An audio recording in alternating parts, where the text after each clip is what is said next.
से पहले इस सदन को एक समाचार देना चाहता हूं और सदन से ये चाहता हूं कि इसकी कड़ी शब्दों के अंदर निंदा की जाए। अध्यक्ष महोदय, मेरा भाषण शुरू करने से पहले मैं इस सदन को इन्फॉर्म करना चाहता हूं कि मेरे पार्टी के अध्यक्ष member of parliament barrister Asaduddin Owaisi साहब के ऊपर जानलेवा हमला कुछ देर पहले हुआ है। उनके ऊपर मीरठ से जब वो प्रचार करके वापस आ रहे थे तो दो बंदूकधारियों ने उनकी गाड़ी के ऊपर हमला किया, गोलियां चलाई, लेकिन उनकी जान बच गई। वो आए हैं वापस। मैं सरकार से ये अनुरोध करूंगा कि हमारे वैचारिक मतभेद हो सकते हैं, हमारे राजनीतिक मतभेद हो सकते हैं, लेकिन इस तरह की हरकतें होना, 2 महीने पहले उनके घर के ऊपर हमला हुआ जो पुलिस स्टेशन के सामने है और आज उनकी जान लेने की कोशिश की गई है। मैं चाहूंगा कि इस सदन के अंदर जितने भी हम राजनीतिक पार्टी के लोग हैं, ये मेरा या तेरा या तुम्हारा हमारा मामला नहीं है, हम सबसे जुड़ा हुआ मामला है। इसीलिए जो भी दोषी है उनके ऊपर सख्त से सख्त कार्रवाई होनी चाहिए, ये मैं सूचना देना चाह रहा था। अध्यक्ष महोदय, भाषण का टाइम अब शुरू करें तो मेहरबानी होगी। अध्यक्ष महोदय, महामहिम राष्ट्रपति जी का भाषण सुनने के बाद ऐसा लग रहा था कि इस देश के अंदर सब कुछ बहुत कुशल मंगल है, सब कुछ बहुत अच्छा चल रहा है करके।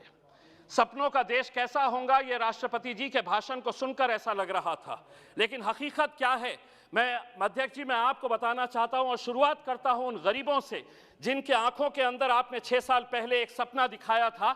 2015 के अंदर हमने देश भर के अंदर वो होर्डिंग्स देखे थे जिसके ऊपर मोदी जी की तस्वीर थी और ये लिखा हुआ था कि 2022 तक हर बेघर को हम घर देंगे प्रधानमंत्री आवास योजना के तहत। मैं देश के आंकड़ों के बारे में नहीं कहता हूं, लेकिन मेरे अपने जिले के मैं आंकड़े बताता हूं जो आपको चौंका देंगे। 80,000 लोगों ने आवेदन किया, गरीब लोग जिनको ये उम्मीद थी कि हमको एक घर मिलेगा क्योंकि मोदी जी कह रहे हैं। 52,000 लोग एलिजिबल हुए, 52,000 लोग क्वालिफाई हुए हैं। और मैं आपको बताऊं कि जनवरी 2022, 8 दिन पहले तक का आंकड़ा, 22,000 लोग एलिजिबल हुए और उसमें से दिए कितने गए घर? 355 लोगों को घर दिए गए हैं। मैं औरंगाबाद जिले की बात कर रहा हूं। क्या वजह है कि आप इतने बड़े बड़े आंकड़े दिखा रहे हैं? आप ये कह रहे हैं करोड़ों के अंदर। मैं पूरे दस्तावेज के साथ आपको बताया हूं कि 7 सालों से आपने उन गरीबों को सपना दिखाए कि मुझे घर मिलने वाला है। 52,000 लोग इस इंतजार में है कि मोदी जी अब घर देंगे और 355 लोगों को घर दिया गया है। अध्यक्ष महोदय, हम बहुत सारे सांसदों ने किसानों के बारे में बात कही है। बहुत सारे भारतीय जनता पार्टी के जो महाराष्ट्र से आने वाले सांसद हैं, उन्होंने किसानों के बारे में बात की और बताया कि सरकार किसानों के ताल्लुक से क्या अच्छे कदम उठा रही है। मैं उस सरकार से पूछना चाहता हूं कि मेरे अकेले महाराष्ट्र राज्य के अंदर जनवरी 2021 से लेकर नवंबर 2021 तक 11 महीनों के अंदर 2498 किसानों ने आत्महत्या की है। क्या वजह है इन किसानों की? अगर आप इतना उनके बारे में कह रहे हैं कि हम किसानों के लिए ये किए हैं, तो ये 2,500 किसान क्यों आत्महत्या कर रहा है? अध्यक्ष महोदय, ये small micro financing companies, private companies, banks loan नहीं दे रही, किसान उन प्राइवेट कंपनीज के पास जा रहा है जिसका इंटरेस्ट रेट इतना ज्यादा हो जाता है, किसान की फसल बर्बाद हो जाती है, पैसा नहीं, और जब वो वसूल करने के लिए किसान के पास जाता है तब उसको ये पता चलता है कि मेरे पास तो कुछ नहीं, तो वो आत्महत्या कर लेता है। आज देश भर के अंदर डुप्लीकेट फर्टिलाइजर्स, पेस्टिसाइड्स का एक धड़ल्ले से कारोबार चल रहा है, उसके ऊपर रोक लगाने की जरूरत है। सुनिए आप, मैं हकीकत बता रहा हूं, आपको आईना दिखा रहा हूं। अध्यक्ष महोदय, कड़वा सच सुनने की आदत डालिए। हकीकत का आईना दिखा रहा हूं और आंकड़ों के साथ दिखा रहा हूं। मैं बेरोजगारी के बारे में आपने कहा कि 60 लाख लोगों को आप रोजगार देंगे। अध्यक्ष महोदय, जो इस देश की centre for monitoring Indian economy है, उसने कहा है कि इस देश के अंदर अभी दिसंबर का आंकड़ा उसने बताया है कि 53 मिलियन लोग बेरोजगार है। यहां पर आप 60 लाख कहां से देंगे? आप लोग 60 लाख बताइएगा किस कंपनी के अंदर देने वाले? अध्यक्ष महोदय, 2 मिनट का वक्त तो आपको देना। अध्यक्ष महोदय, आज मैं अगर भारतीय जनता पार्टी के बारे में कहा तो महाराष्ट्र की महाविकास आघाड़ी की भी पोल खोलने वाला हूं। हमारी संस्कृति को किस तरह से बर्बाद किया जा रहा है।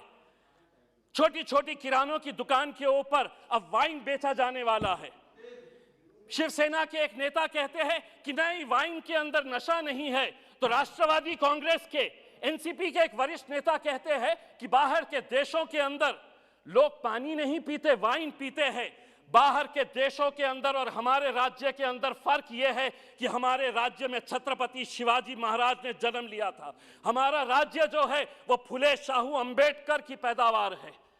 वहां पे आप बच्चों के हाथ में वाइन की बोतल दे रहे, कल वही वाइन की बोतल हटेगी तो बियर की बोतल पकड़ेगा, बियर के बाद वो विस्की पकड़ेगा। चंद पैसे कमाने के लिए अगर महाराष्ट्र सरकार ये कर रही है तो राष्ट्रपति और केंद्र सरकार ने उन्हें बताना चाहिए कि आप ये संस्कृति को इस तरह से। अध्यक्ष महोदय, एक मिनट के लिए। अध्यक्ष महोदय, रेलवे के ताल्लुक से भी हम आपको कहना चाहते हैं कि रेलवे के बजट के अंदर हर वक्त मराठवाड़ा के साथ जो एक पिछड़ा इलाका है, क्यों ये नाइंसाफी की जाती है? हर वक्त अधिकारी ये कहते हैं कि नहीं, इस क्षेत्र के अंदर आरओआर क्या मिलेगा, रेट ऑफ रिटर्न क्या मिलेगा।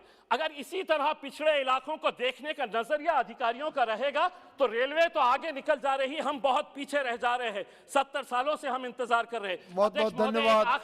बहुत धन्यवाद।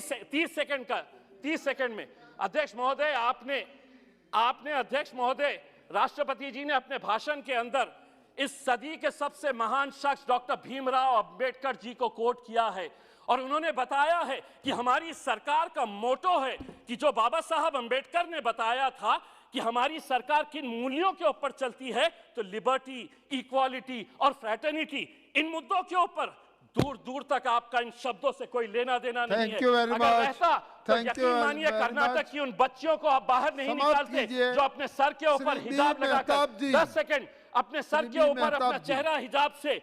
मैं ये पूछना चाहूंगा, हमारी ये जो राजस्थान की बहनें बैठती है वो भी उनके सर को ढकती है, इसका मतलब ये नहीं है कि वो कोई जुर्म कर रही है। मेरे हिसाब से हम सरकार से यही अनुरोध करेंगे, इस देश की फ्रेटर्निटी, इक्वालिटी, ब्रदरहुड और भाईचारे को जिंदा रखिए साहब। धन्यवाद।